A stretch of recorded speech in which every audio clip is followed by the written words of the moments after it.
Welcome to the Juice Box with Juice Springsteen, covering the week that was in professional wrestling.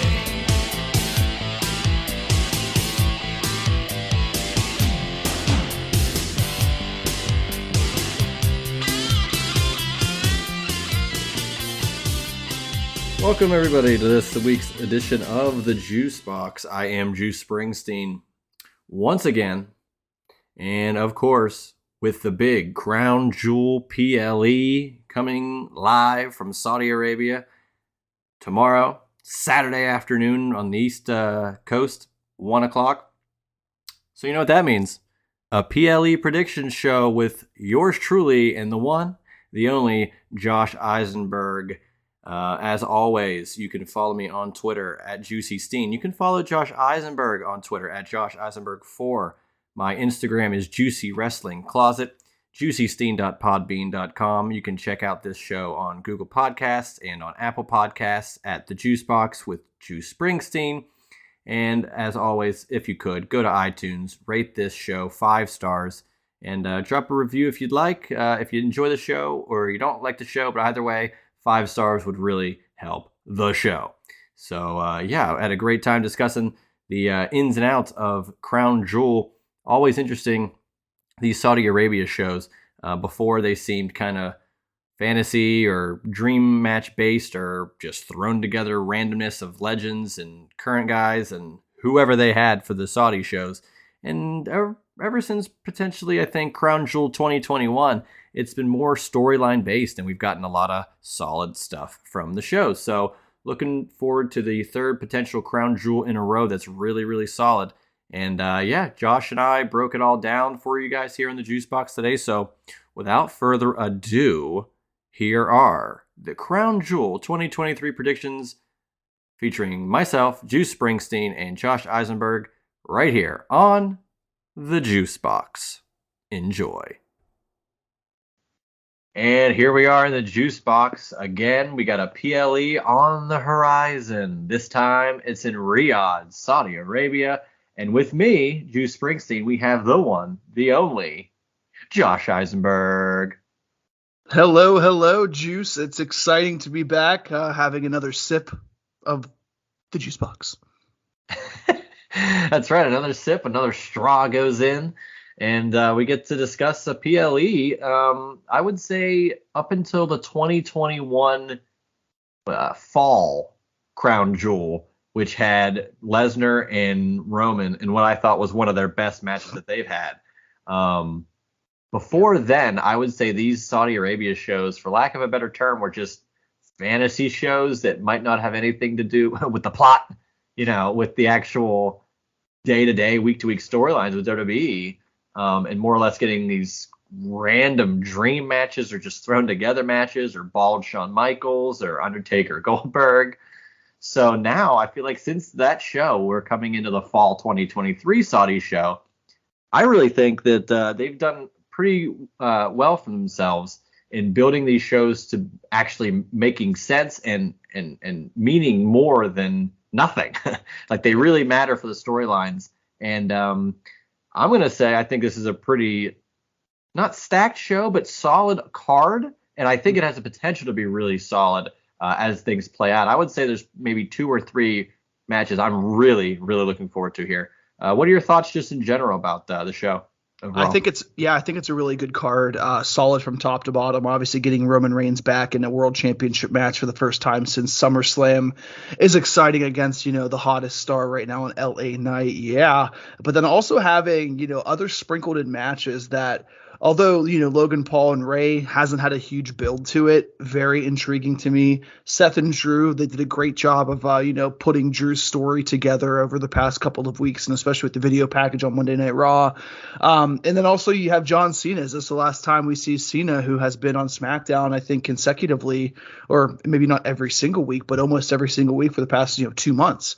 So it's really interesting because you're not getting those Undertaker, Goldberg, those part-time guys in big matches, and that's what you're selling the show around. But you're actually selling the show around what you've been building up on television for the past, month and a half since Payback, and even really, almost for 2-3 months with guys like Cody and Damian together fighting. So it's an interesting card, and I think this sets up a really good opportunity for WWE to kind of turn the page or get to that point of the final chapter on some storylines and some feuds that could potentially be blown off at Survivor Series War Games.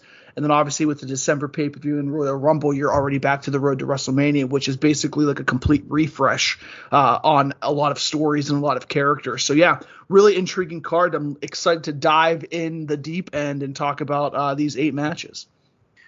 That's right, and I really do agree. I think some of these stories, I mean, we all know the main story that potentially could get finished at WrestleMania next year, but we thought that was going to happen this year, and it could not happen next year too. It could happen in 2025 for all we know. But they said bottom of the third. We might be in the bottom of the fourth by the end of the year. Yeah, Cody Rhodes story. We got a couple of interesting things that could lead into a War Games match, like you said, with Cody. I would say, potentially at the forefront of that. Could this be John Cena's last PLE match until, dare I say, WrestleMania? Very, very could, might well be. Mm-hmm. Let's dive into it. Let's just do the pre-show match. I don't expect too much out of it, but it is intriguing. JD McDonough, who's not really a part of the Judgment Day, but he does have the initials of the Judgment Day, so that's pretty cool, versus Sami Zayn.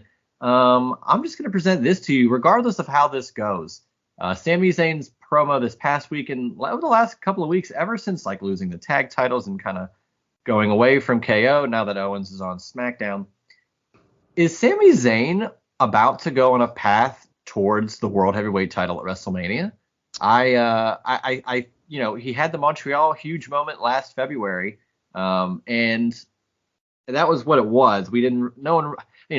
No one really thought he was going to win, but we kind of thought, hey, if it does happen, this would be a great moment, but it didn't. And now he can kind of start a refresh, as you said, potentially a reset as we get into the road to WrestleMania next year. But with that promo and how he's been presenting himself, could Sami Zayn win the Royal Rumble or something crazy and get a big match at WrestleMania? I mean, I think he could. I'm not sure if he will. Looking at all the pieces here, and we can even easily just put this together. I mean, he's going to beat JD McDonough. I think McDonough's going to be the guy that loses over and over and over again, even though he's going to help some of the Judgment Day teams win, obviously the tag titles. And, this past last week, I think it was, or 2 weeks ago, he helped a Judgment Day victory. So he's always going to be that guy that's lurking around. But as we speak about Sami Zayn, the World Heavyweight Championship is created for guys like Sami Zayn and Seth Rollins. Not necessarily Kevin Owens right now, but guys like Kevin Owens, that they are those workhorses that they're doing so much on a weekly basis, where you need a world champion to be there every week on Monday Night Raw, especially if you don't have that person on SmackDown, consistently. And if all the rumors are true about Roman being having his last match, at the end of Crown Jewel until January, which is only 2 months away. So we've seen that before. Obviously, we just saw that with, his break between SummerSlam and now. I think it's a good opportunity for Sami Zayn to build some momentum and to get to a world championship opportunity. Now, I don't know if he fits into it at WrestleMania. I can honestly see him potentially getting a world championship match at the Royal Rumble. Because you will see, Seth versus somebody there. And I don't think they give us, Seth versus, Drew again, 2 more months down the road. So it's interesting because he has a lot of momentum and people still love Sami Zayn. But I don't know if he gets a world title match on the grand stage. If anything, he might get a match. Hell, man, that's so far in advance now thinking about who he could be competing against. But whatever situation they have him in, I think he's going to succeed in. This match basically is just putting him on the card, getting him in Saudi Arabia, getting him a victory, and getting him, that last potentially last singles match with a member of the Judgment Day, or again with a few more weeks left before War Games, if they have Judgment Day versus him and a few others, that could potentially be the beginning, or not even the beginning, but some sort of opportunity just for him to pick up a W underneath his belt. In regards to the Seth Rollins portion of what you mentioned, So that's your poker face, huh? What do you got, a pair of bullets? So you're saying that Oh without my us God, he's getting got the a flush. I don't have a flash. So saying that Rollins will have that match at Rumble without us getting into the world title match, it looks like you have Seth retaining, but that's neither here nor there. We will find out soon. That's right. Yeah, I agree with you. I think JD, of course, takes this pinfall, submission, just loss, whatever it will be, as Sami Zayn gets to push forward. Now, you do mention how, the tag titles are kind of helped because of JD McDonough. Could he assist in something else later on that could be involved with the Judgment Day? We'll see about that. I agree, though. I think it is a little early to kind of predict where Sami Zayn goes or project that. But I mean, with the new world title, I've mentioned this, that whoever does take it from Seth, assuming he, eventually loses here, maybe before WrestleMania, you get, who's that going to be and what kind of matches can they set up? And I've just been I've been under this weird thing of like, I really want to see Sami Zayn somehow have the title, and I would like to see Gunther take it from him. I think it would just be a David versus Goliath where the David is the champion, and something crazy like that down the line. But yeah, maybe not yet. Maybe he's just kind of priming himself to be that main event player going forward. Would you be okay with Sammy potentially dethroning Gunther for the Intercontinental Championship? Yeah, I would like that. I think that would make some sense. Sami Zayn's also been one of the better Intercontinental champions we've seen over the last few years. So I don't necessarily hate that. And we've been trying to figure out who's going to defeat Roman, is Cody going to win? We're also who's going to take the title from Gunther if he actually loses it, And yeah. I like Sami Zayn in that role because there's a David versus Goliath that you could see pay off. Yet it doesn't take away a world title from anybody, and in fact, lets Gunther go for that World Heavyweight Championship. And then you get some more fresh matches with Sami Zayn, who could defend it against a JD McDonough or a Finn Balor, and a lot of talent coming up, like a Shinsuke. You can really build up a solid card of talent going after the IC title. Now that Gunther has it, not that the IC title wasn't elevated, but this is to a new level where whoever beats Gunther for it, everybody's gonna be elevated because of that. Like the title means more now because of who it's on currently. So Sami Zayn, I do think wins. But let's get into the main card. I'm just gonna go kind of from the bottom here on Wikipedia, so not necessarily in the match order. I'm not really sure what'll conclude, although I have a hunch it'll be Roman and LA Knight. You have a hankering? I do have a hankering. That is my contention. Io Sky versus Bianca Belair. Now, honestly, Bianca just came back and she gets this title match. At some point, Damage Control has to, split, right? Am I crazy? Or is that a lot of gum? Is Bayley going to be able to split away? Is Io Sky going to go away? Is Dakota Kai going to turn on her? Like, how do you see this with Damage Control? Because Bianca Belair, I feel she's a great champion, of course, but she had it for so long, and I do think there's a lot of money in her chasing, so I don't think she should win this. I think Io Sky retains, but do you see Damage Control doing anything further, like splitting up anytime soon, or is this just going to be what it is for the time being? I think what kind of happens here is Io wins to not because of Damage Control. It's interesting because whenever I see Bianca come back, 2 weeks ago, immediately in a championship match, it's like, here we go again. Like she was gone and we missed her and we wanted her to come back with a different attitude, and she really didn't. And I'm wondering potentially her coming close here at Crown Jewel. If I had the pencil, I would probably let Io win, even though she almost lost because of Bayley. And that kind of continues to build up, whether it's Survivor Series that she drops the championship or whether it's, the Royal Rumble. I think what you need to ultimately do with Damage Control is obviously have Bayley cost Io the championship and have that feud take off.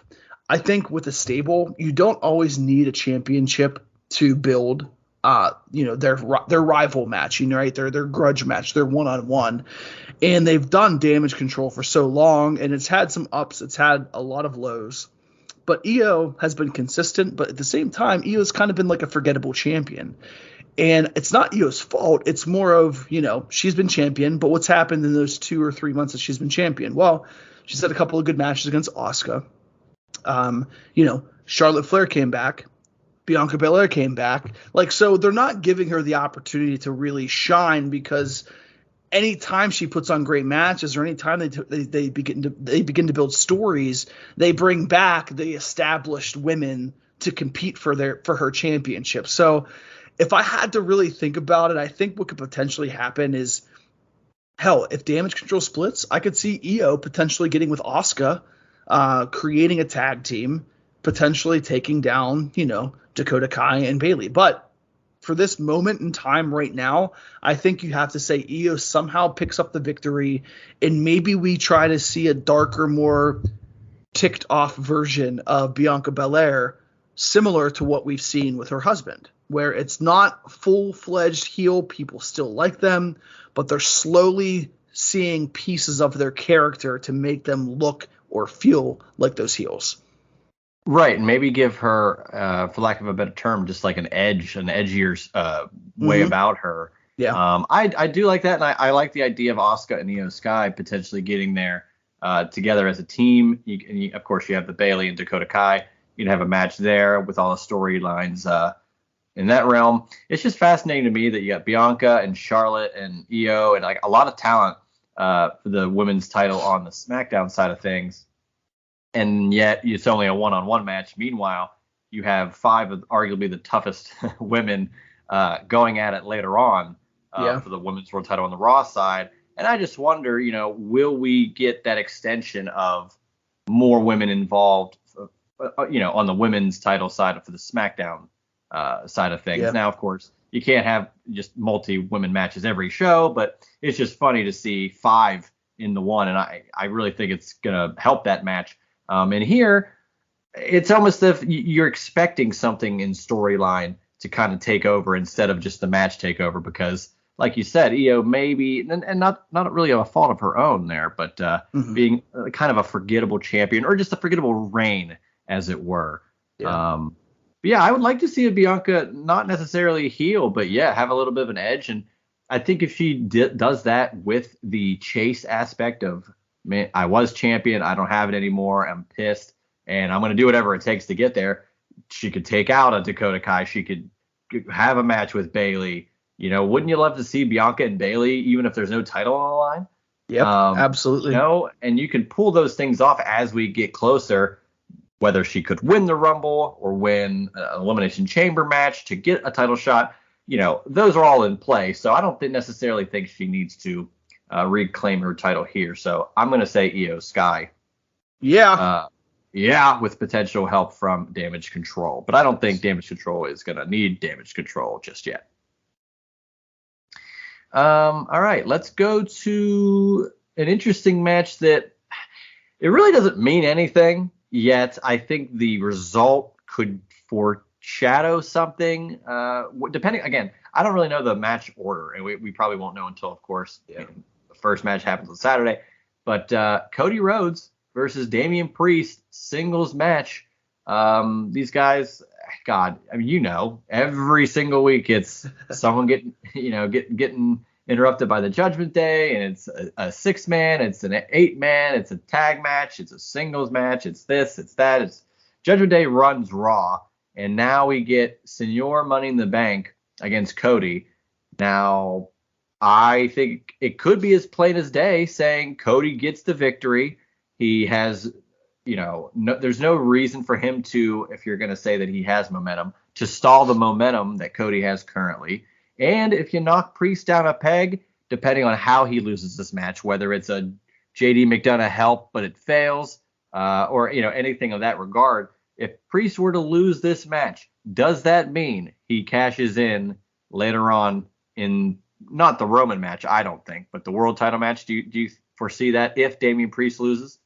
Man, I mean, he's going to lose against Cody. I don't think Cody loses for a while, in a one-on-one match at a PLE. So, but if you think about it, you and I have been doing these shows for months now, thinking when is Damian going to cash in, and we've been wrong like three straight months, right? Yeah, every month we're like, well, this is it. This is it. Yeah, so the one we say he won't, he'll probably cash in. Right. Yeah. So that's what I'm going to do. No, he's not going to cash in, but he's probably going to cash in. So it's interesting to me because I think for the first time I saw on Raw was the fact that Cody spoke to Damian, and Damian for the first time sensed a little bit of uncertainty about himself. Right. And I think that was a really good just 2-minute promo that teased it enough to think there's a potential that he could cash in. So with that being said, I do think if he loses, he has a greater chance of cashing in than he did last month or the month before. If he does, then I don't know what you do for Survivor Series if you want War Games to involve the Judgment Day, because then Damian's obviously not going to be there because he has to defend that championship probably against Seth Rollins again. So maybe you have Jimmy, Jay. I mean, you can do whatever you want. You can not Jimmy and Jay, excuse me. You can have Jay, Cody, and Sammy versus 3 other members of the Judgment Day. Dom, Finn, and JD.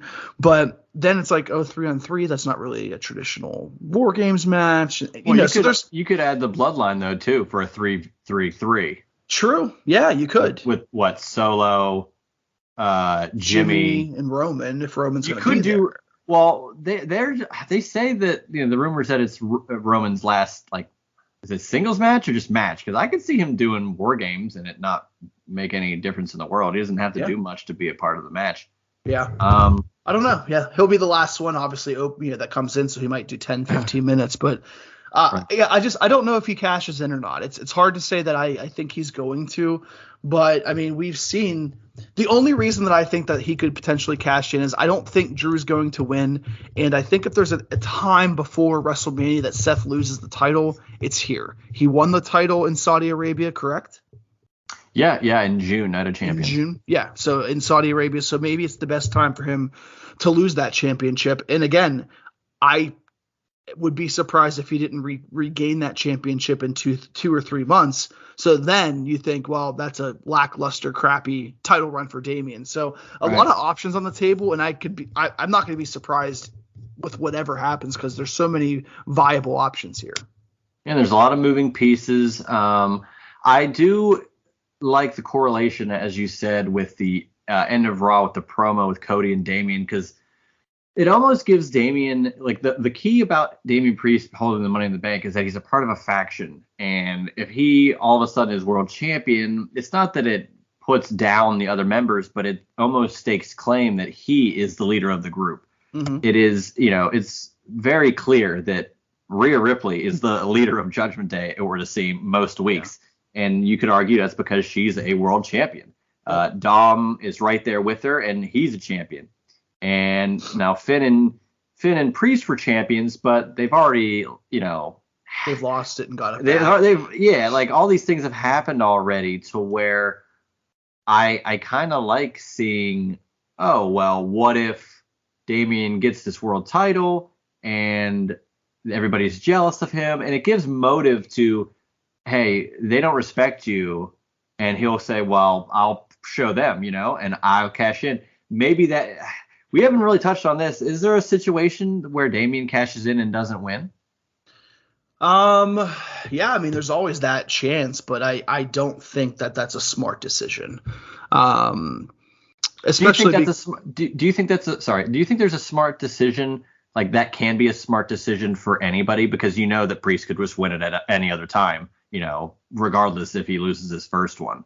I'll be honest with you. The only thing I can think of that would be a smart decision in my mind would be Priest cashing in the night after WrestleMania if Seth continues to win, and if Seth continues to hold that, because I think the story since June for Seth in our mind is he's overcoming everything. He's overcoming every obstacle.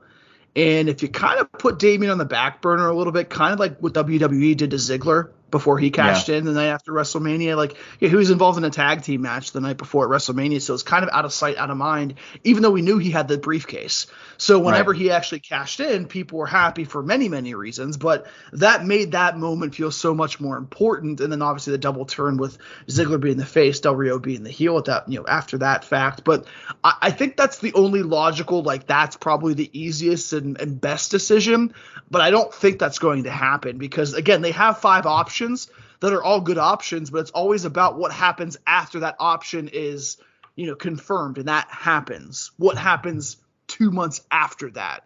That's Right. what makes the champion, is what happens after they decide to go with what their decision is.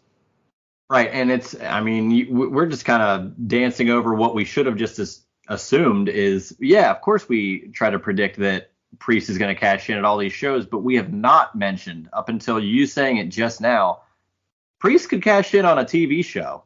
He could cash in on Raw or SmackDown, and that could be that could be this plan the entire time.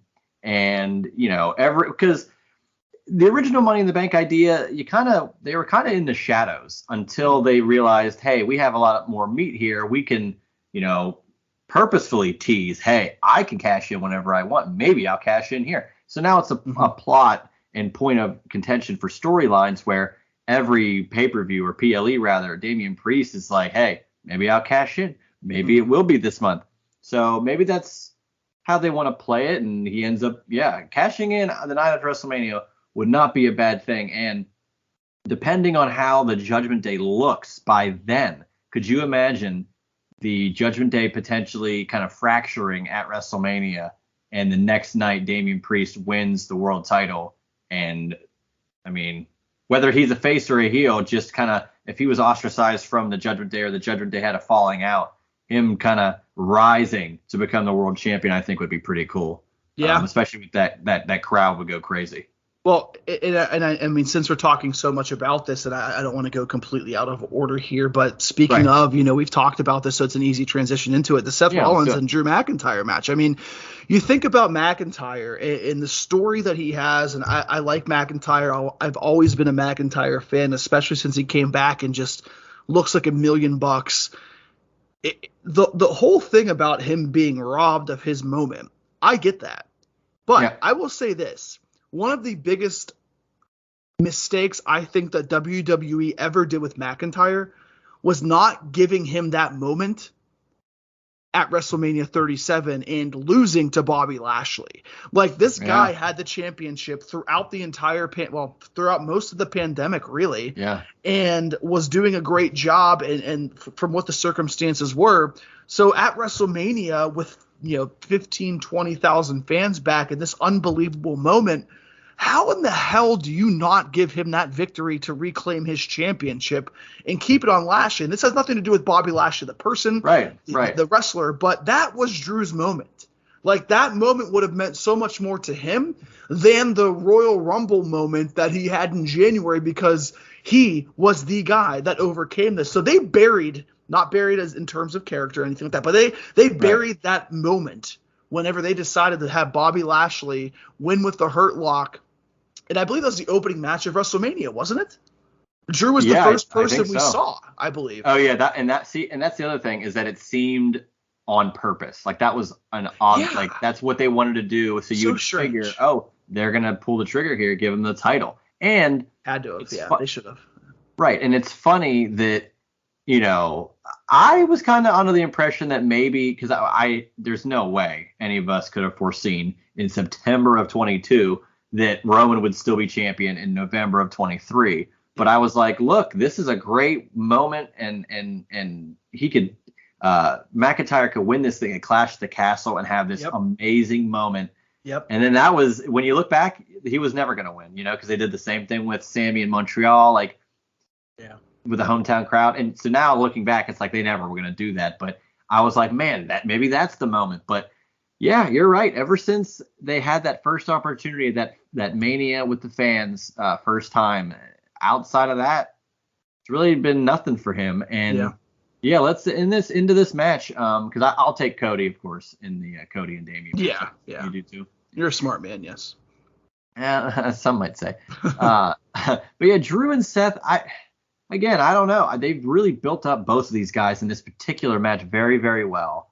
I just can't help but think like how long in storyline, this is me diving in here, is like how long can Seth do this? Yeah. He's had back-to-back matches with Shinsuke, who's sure Shinsuke didn't win, but damn it, did he put Seth through a lot? And Drew McIntyre is like double the size of half the roster, and he's going to put him through a lot more. And I don't know if because some people have said, wouldn't it be fun to see Drew win this title and then Damian cash in and have Drew get it ripped away again? Even more ticked off, yeah. Which that I like, as long as you have a plan in place for Drew to get it back at some point, whether it's WrestleMania or whatever you wanted to do. I don't know. Because I wouldn't hate Drew McIntyre walking out of WrestleMania World Heavyweight Champion and then going into a feud with Gunther for the World Heavyweight title. Give me a few of those matches. Yeah, that's great. I mean, that's a SummerSlam match to me if that happens, which is great. But so do you think for this match? Do you think Drew wins and gets cashed in on? No, I can't. I'm not gonna do 10 pay-per-views in a row of me saying that Damian's gonna cash in. How about this? I'll say Seth wins, and it's still like there could be a beatdown. Maybe there's a tease of it. I'll say that there's more of a chance that we get a tease of a cash in, but I don't think we actually get it here at this show. But I'll take Seth to retain, even if it's by the skin of his teeth. I think he does pull this out. Well, let me ask you this then. Is it more likely for Drew to win and Damian to cash in on him, or for Seth to win, Drew ticked off? I don't know if I can swear. That's not really a curse word. Yeah. So Seth wins. You know, Drew's been teetering on becoming a heel, beating down Seth mercifully, and then have Damian cash in. So the story after that is, did Drew do that to help the Judgment Day? Right, because they've been planting those seeds, and then you don't even have to have. Yeah. Hell, you could do a triple threat at Survivor Series with Drew, Seth, and Damian if you wanted to do that. Yeah, and Drew kind of just being like, no, it was not because of the Judgment Day. Like blah, blah, blah, got screwed over or whatever, however the ending goes. He can just continue to say like, hey, no, I'm not with the Judgment Day. And that's how you make that triple threat match. Right. And he's just trying to do anything to make him have a shot at the title. If he helps someone to win the title, he's thinking in his mind, okay, well, that means that guy's going to give me the next shot, so I don't know. A lot of moving pieces. I'll say Seth retains here, but I kind of like what we've just fantasy booked into a triple threat Survivor Series that hasn't been announced yet. So it'll be interesting to see what happens in this match. Very, very, very, very many moving pieces. I'm going to go with Seth. Seth? Okay. Yeah. All right. And do you think it's like clean, like a pin or submission, not DQ or anything? Yeah, I don't think it's a DQ. Clean, I don't know. Like I think something interference happens, but like a pin is what I mean by clean. Yeah, I think so. Not necessarily. Yep. Okay. Yeah. Yep. All right, let's go to an interesting match. Like I said, this could be potentially John Cena's final PLE match. Well, it will be his final PLE match of 2023. But will it be his final PLE match until 2024's WrestleMania? Could it be? It's Hollywood Cena getting back into it. We'll see. But he's got not a familiar face, but he's had this type of match before. John Cena and Umaga had wild matches back in, 2007? Yeah. Great matches. Royal Rumble, right? Royal Rumble, yeah. Last man standing. So now we get John Cena versus Solo Sikoa. This is a huge match for Solo Sikoa, I gotta say, and I love the fact that we all kind of know this is Cena's potential last match for quite a long time. I don't see this any other way but Solo getting a dominant win here. I'm not saying it's going to be Lesnar at SummerSlam where he just destroys him, but I really think Solo gets a pretty definitive win here. And not a torch passing by any stretch, but I think a lot of momentum finally gets into Solo Sikoa outside of him just being the heavy of the bloodline. What are your thoughts? You know what? Just for the sake of going against you to strike some intrigue, I'm going to go with Cena winning, actually. What does that mean? It means if you're voting, you're against Solo. Why don't you Yeah. just say that? And the reason being, man, I really think that when they said Cena has not won a singles match in however long it is, that was the definitive reason why I think that he might win this match. And I think he might win this match because I think Jimmy screws it up. And I think Jimmy screws this match up, but then saves himself and recovers by potentially helping Roman later. So I think it's not necessarily about Solo losing the match to John Cena. It's about how Solo loses the match. And I think I would not be surprised if this opens the show. Either this or potentially Cody opens the show. But I can see the reason being Jimmy doing something to try to help, because Jimmy has kind of shot himself in the foot more times than not. And I think that's just a recurring theme throughout the entire show, because I think the night ends with Roman and LA Knight. So if I had to go with it, that's why I'm going to say Cena wins. Obviously not clean, no easy finish, but it's going to be more because Jimmy cost Solo the match. Everybody vote for the guy in the wheelchair. Yeah, you make an interesting point. So you're saying if that happens, are we gonna see more fracturing of the bloodline? Does Solo go solo? I think Solo's upset, but Solo doesn't go solo because. Do we see Solo and Jimmy at Survivor Series? No, but I see them butting heads. I don't think they actually face each other. That wouldn't do anything because they're both Samoan. Yeah, there you go. but I think you see a small fracture and then Roman having to repair something that Jimmy has messed up once again. That would require Roman to be at the following SmackDown. So I'm true. poking holes throughout all your. Or Paul being there because Paul's done the exact. How in the hell is Jimmy back with the bloodline anyway? Okay, so there's a hole you can poke through there, Juice. Oh, there's plenty of holes in the bloodline. Don't get me started. Don't make me the Capri Sun pouch and you the straw. Don't poke into me, okay? Oh, man. I think we've had this conversation, at least on Twitter. I'm a high C drinker, although I like Capri Sun. What is your favorite juice box? Apple juice, if I had to drink juice. But what brand? Oh, Mott's. Oh, Mott's? Okay. Mott's, I was thinking you were maybe Minute Maid or Minute Maid? How dare you? Why in the blue hell would you think I'm a Minute Maid fan? Kramer had Minute Maid juice box back in the day. Yeah. What was the one? Is it Juicy Juice? Juicy Juice. Yeah, that should be yours, right? That's obviously. I guess that should be mine, man. I forgot. I was racking my brain. Like, what was that one called? Of course, it was just the same. Your name? Yeah. It was literally just me. I created it. Oh my god.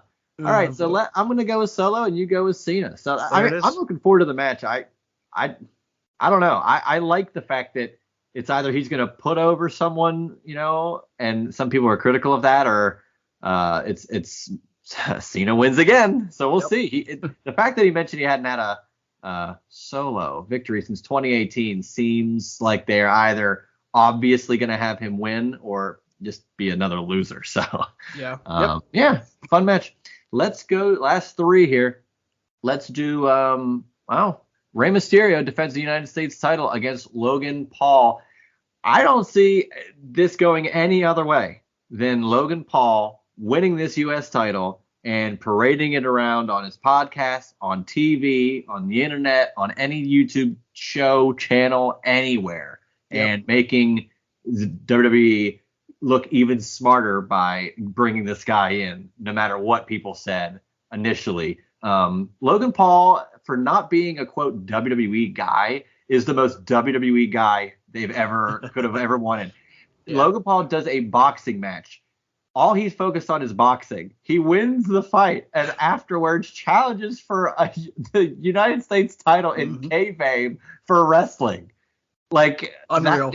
WWE couldn't pay someone to have that type of intuitiveness to be like, hey, you're doing something else, but afterwards, could you plug going after a title in our federation? How great is that? How great is that? I love it. Yeah. And I really think that these two could have a nice little match. Give it 8 to 10 minutes. They're incredibly athletic, and I don't see why Logan Paul could not hang with Rey Mysterio. And, Rey was getting a little older. It's not that Logan needs to carry Rey Mysterio to a great match, but I don't think it's going to hurt having a really fresh Logan Paul in there. I think Logan Paul wins this thing, and it might be the only title that switches hands on this show. What do you think? Yep, I agree. I think Logan Paul becomes the United States champion for every single reason you just said there, because he brings more to that title, and nothing offensive to Rey Mysterio, but he brings more to that title than anybody else could because of everything else he's doing. And, you have him as U.S. champion. He doesn't need to be on every show, right? Like, I know that's going to be kind of, it's going to stink just a little bit if he's not there often. Because Roman's not on every show. Let's be real. Well, that's what I'm saying is the U.S. title, the Intercontinental title, when it was on SmackDown, was more important because Roman was not there. But Right. They don't need that, because I do think what happens here is he wins. He'll probably do another match at Survivor Series, and then whatever the December pay-per-view is, that'll be fine. You can give him that time off, but SmackDown, in my opinion, has enough right now that if you don't have either of those championships for a few weeks, you can do a United States Championship tournament, for 2-3 weeks to offset the fact that Logan Paul might not be there every single week. But Logan Paul wins this match. He brings more eyes to the U.S. Championship.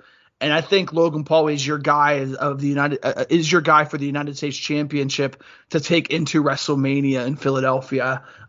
There, we'll figure out in the next 3 or 4 months who he could potentially face. Potentially a guy that we see later on in the night. But in the night, yeah. But yeah, it's gonna be Logan Paul. Yeah, I really don't disagree there. As you're talking about all these things, I just keep trying to rack my brain. Logan Paul hasn't been in a multiple man match, has he? Since coming into WWE? What, Money in the Bank match, tag match? So he was in the Money in the Bank, but okay, so I'm just thinking just ahead of all these things that he hasn't been able to do yet. Can you imagine a triple threat or fatal 4-way with multiple it'd be great. things for him? And then you do say WrestleMania, and I kind of agree. I think LA Knight and Logan Paul for the U.S. title is the perfect match for WrestleMania. Perfect match for LA Knight, perfect match for Logan Paul to get all that heat, because LA Knight's going to be on fire. But yep. I'm just thinking, wouldn't that be great to see Logan Paul in an Elimination Chamber match? Oh, I think that's a great opportunity, because he could still be U.S. champion, not have to defend that championship, but also be in that Elimination Chamber match to potentially decide who is, facing Roman or whatever the situation is. Or, heck, you can also put him in that match as U.S. champion. If you don't have Elimination Chamber, yeah. Right, yeah, I would say have Logan Paul as U.S. champion in the chamber and have LA Knight in the match as well. And LA Knight is the one to eliminate Logan Paul. The title doesn't change hands. LA Knight doesn't win the overall match, and then you have an easy way for the – look at that. Look at us just booking in advance.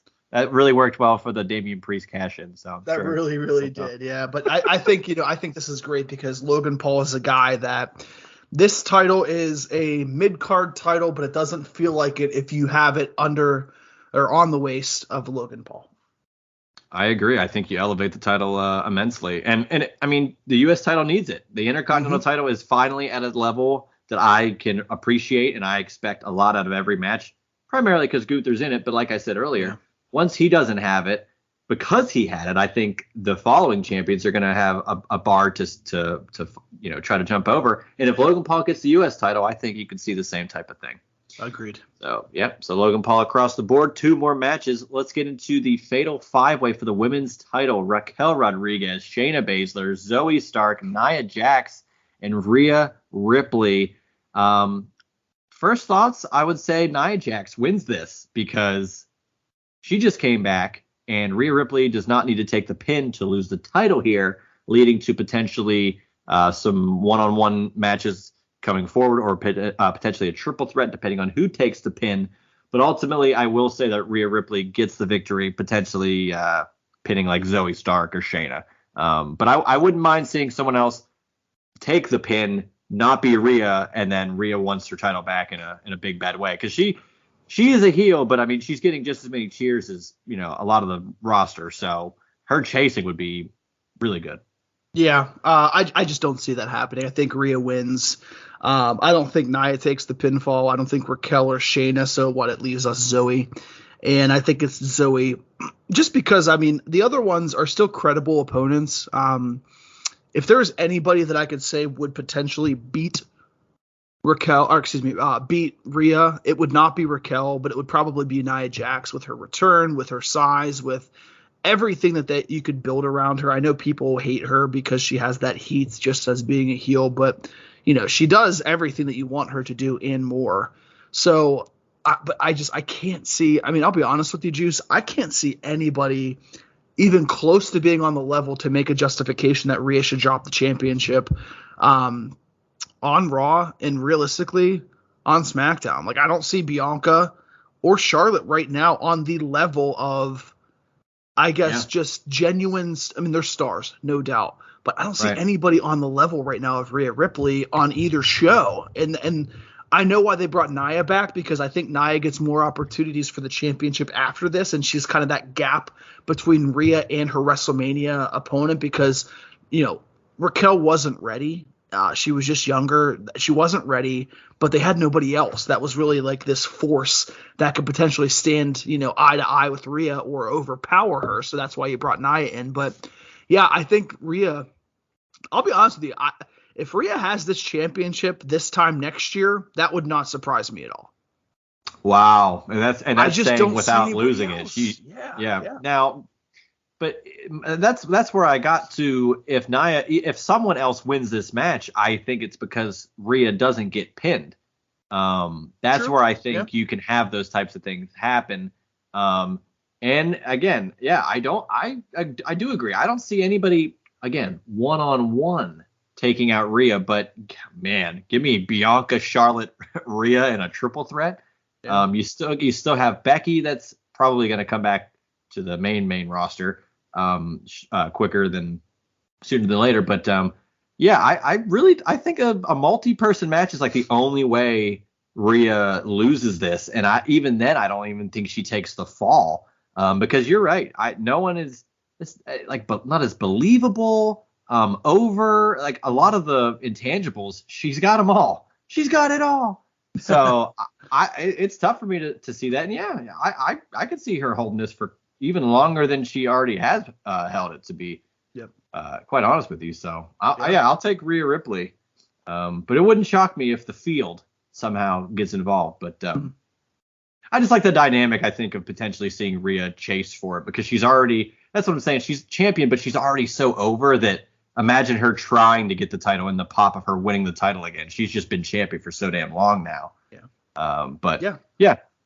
So, all right. And then main event, you would assume LA Knight finally gets the big match that he's always wanted here against Roman Reigns, with Paul Heyman in his corner, singles match, undisputed WWE Universal title. You mentioned it. Roman Reigns has not wrestled since, I believe, August 5th, and this will be November 4th, so almost exactly 3 months since the last time Roman defended this title. And like you also said, it seems to be that this could be Roman's last, I guess, singles match at least. I'm not going to rule out a War Games match until the end of the year. And, people have been upset about that, yet what I just said, he's been not wrestling for the world title for the last 3 months. So what's the difference? And we all know potentially what the end goal is. If you want to get to WrestleMania, if you want to do the Cody thing, Roman's got to stay healthy. He's got to stay champion. He's got to, they have to have that. They can't just have any potential derailment here. So I think you pick and choose the matches, and LA Knight's over, man. Criticize his derivative nature of Steve Austin or The Rock or whoever, but damn it, he's organically over. And I'm thrilled to see how this looks and how ready LA Knight is for this big moment, because even though he probably won't win this match, it's definitely the biggest match of LA Knight's career. I'm going to stick with Roman here, but LA Knight gets really close. Yeah, I think so too. I think you're going to have a lot of really, really close counters here. I think, he'll hit a BFT and you'll think it's that time, and everybody in Saudi will go crazy, because if you think about it, the last time we were there, I mean, Saudi loved LA Knight. I mean, the press conference that they had before I think it was their last event, right? Was it for Night of Champions? Yeah. I believe it. Yeah, because the year before he was still he was still in the Maximum Male Oh, Models. Maximum Male Models. And the last time that Saudi show had the guy who we think is going to take the U.S. title, Logan Paul, taking Roman to the brink. And every Roman Crown Jewel last year. Yeah, Crown Jewel last year. Yeah, Crown Jewel and Roman, great matches. So Go ahead. I think realistically, LA is gonna, there's you get over or you go over. LA is gonna get over. I think this is not the last. I think there's a chance that he gets another title opportunity, maybe at the Royal Rumble. I think his story with the bloodline will continue. I think it'll be him getting the opportunity to face Roman Reigns again, because he beats maybe Jimmy Uso or beats Solo Sikoa at Survivor Series, kind of, continuing that path. You put him in this match, he loses. You can't put him against anybody else that's a big step down. You know what I mean? Like, if you put him in a mid-card match against somebody else at Survivor Series, and a guy like in the realm of a Miz or a Theory or a Grayson Waller, although they do great, it's just a considerable step down for him after facing Roman Reigns. So if you want to keep it cooking, if you want to keep that heat going, this is where, again, I said earlier in the Juice Box that I think that Roman wins because he gets the assistance from Jimmy, even though Jimmy cost Solo his match earlier. And I think that's what happens here. Man, if they really want to shock and awe and they want to just strap the rocket, you give LA the victory. I don't see this historic reign ending here. And I don't know if anybody can end the reign of Roman until WrestleMania 40, where, I'll be honest with you, I know you've said this multiple times, even then, maybe he doesn't lose there and he just keeps going. Yeah. It's just, I don't know if there's an end in sight, Yeah, we all thought that. And talk about us with Damian Priest. I mean, people have been saying Roman's going to lose the title. He has a title match. Yeah. And so I mentioned that before the 2021 Crown Jewel that these shows were always just like fantasy or dream matches. I kind of look at this particular match as a test for LA Knight because it's not your traditional crowd. Now, it's not to say that this crowd's not going to be unbelievably going crazy and LA Knight's going to be super, super over here. But like you said, let's say he doesn't win this match. He gets super, super close, but then he gets another shot at a Royal Rumble with the North American fans. They're going to be even more at a fever pitch. And it's like I said, I think it's kind of like a test. Like, can he have this great match? Do the guys work well together? Is the chemistry there? Can he get even more over during the match? Like, can people really rally behind LA Knight even at this random kind of not neutral crowd, but not your traditional crowd? And if it works and it seems like it's a great match and a pretty well-received outing by LA Knight and maybe vote of confidence by Heyman or Reigns behind the scenes, I don't disagree that you could see a Royal Rumble match, a little rematch action with LA Knight and Roman, maybe with a stipulation added to it where you get him one more shot. And it's just even though Roman's going to go over, that LA Knight can still benefit from just having a great match with the top dog. Yeah, absolutely. I mean, you think about people who Roman have faced. Sammy, still over, even though he lost. Cody, still over, even though he lost. Jay, still over, even though he lost at SummerSlam. I mean, I could make a case right now that Jay is more over as a face by himself than he was at SummerSlam. So facing Roman and losing is not a career ender at all. Not at all. I mean, even looking at guys that have lost multiple times, and guys like Kevin Owens, who's lost multiple one-on-one matches for various reasons over the past, 3 years, I think, dating back, I think, to the pandemic or, whenever Roman came back after Payback, actually, right, in 2020. Kevin had a couple of matches with him. So, again, there's not a stigma that if you lose to Roman, that's it for you.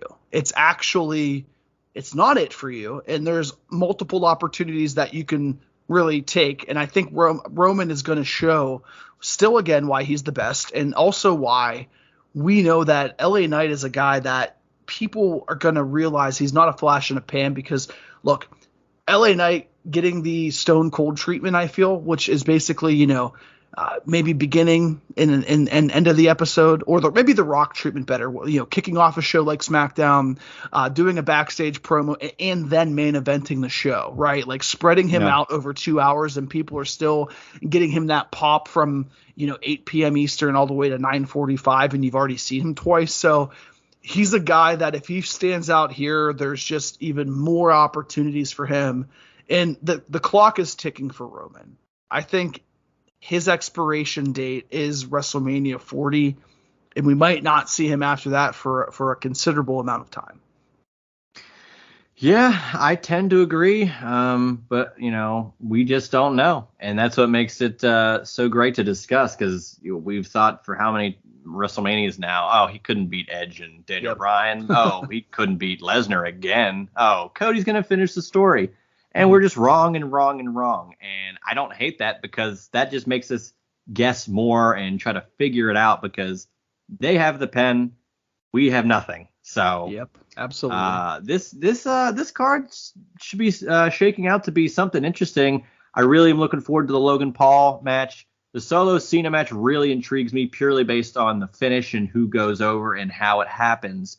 The Fatal 5-Way I'm also pretty intrigued by, just because what you said. There's like nobody that's really in Rhea Ripley's league right now, and yeah, will there be a cash-in? I doubt it, but Roman LA Knight should be main event. Do you think any other match would take over as a main event here? No, I think this is the one. When Roman's on the card, he's the main event, plain and simple. Yeah, and I think that should just be how it is, I guess. I mean, if you've been a champion for how long, it's only right to have that distinction. And that's not to say that the World Heavyweight title can't get there, but as long as Roman's holding it, I think that the undisputed title should go on last. Yep. But yeah, man, another great show here. PLE predictions for this crown jewel, Saudi Arabia. I will not be in attendance for this show, but I will be watching it in the comfort of my own home on my couch at 1 p.m. Eastern. Kind of don't hate that, but Elimination Chamber in Perth is going to be like 8 in the morning, so I'm not looking forward to that. We'll make it work though somehow. So we'll figure something out, but appreciate you being on, man. Any last words as we head into this PLE? No, man, that is all. I'm always appreciative, and had a good time, shooting the breeze with you, as the kids say. So, and I know we just had Halloween a few days ago, so happy Halloween. What's your favorite Halloween costume that you've ever had, real quick? That I've ever had? That you've ever worn, yeah. Yeah, I'm really partial to my 2017 costume, which was Barb from Stranger Things, because it required me to put on some sort of bizarre top that I probably couldn't pull off otherwise without a wig, and I also had to shave my entire face, so that was kind of new for the time, and now I'm more in a consistent shave. So okay, it was just an interesting character role that I had to play, and it was dope. So do you have a favorite Halloween costume you've done? There's been a few, but I will say one that I found ironic, which was when I was a child, my aunt made me a Christmas tree for Halloween. And it was raining, so my green face paint was dripping all over, and I was like this aluminum foil Christmas tree, and it was interesting. I said to her, I'm like, why am I a Christmas tree? She goes, that's the next holiday. And I said, have you forgotten about Thanksgiving? She's like, did you really want to dress as a turkey? So, yeah, whole thing. But, yeah, my second grade Christmas tree. What you should have been was a Festivus pole. I mean, God because willing. You found the tinsel distracting. I did find it distracting, but I also was in second grade. So I was 1994, second 3. Oh, yeah, that's season 5. You should have been right in the thick of it. I was totally watching Seinfeld at 5 years old, and not Barney. Yeah, good point, Juice. Hey, maybe I thought you were ahead of the curve. Maybe, what do I know? What do I know? You're on this show, so all you need is a heartbeat. You can be on this show. That is it, my friend. So, yeah, man, appreciate it. Can't wait to have you on for more PLEs in the future. Always great talking to you about WWE, AEW, just wrestling in general. So, cannot wait for that. Yeah, it's always a pleasure having you on. And, 1 o'clock Eastern Standard Time, Crown Jewel, PLE. This has been the Juice Box. I am at Juicy Steen on Twitter, Josh Isenberg 4 on Twitter. And hopefully you guys enjoy the show. And next week will be another great edition the Juice Box.